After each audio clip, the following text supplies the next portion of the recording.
TV ให้ร้อยเต็มร้อยเลย จะนอนรู้จักจะมาฉี่ หนูนี่ก็สอง ผ่านไปเลย อืม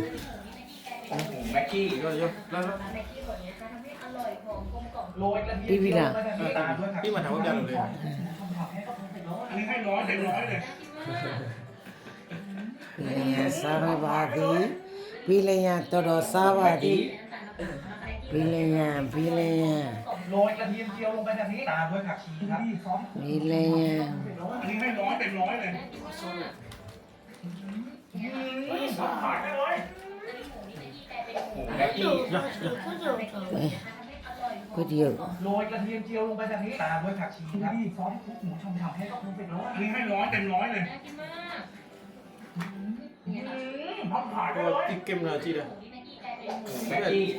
ก้าวตู่ ในที่ส่วนนี้นะคะทำให้อร่อยหอมกลมกล่อม โรยกระเทียมเจียวลงไปแบบนี้ตามด้วยผักชี စကူတွေ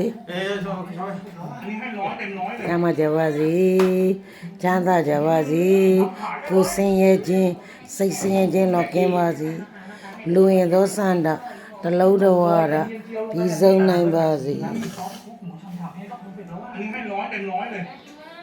ဘယ်နေရာနေရာမှန်းပြီ ยี่สิบปีเลยปี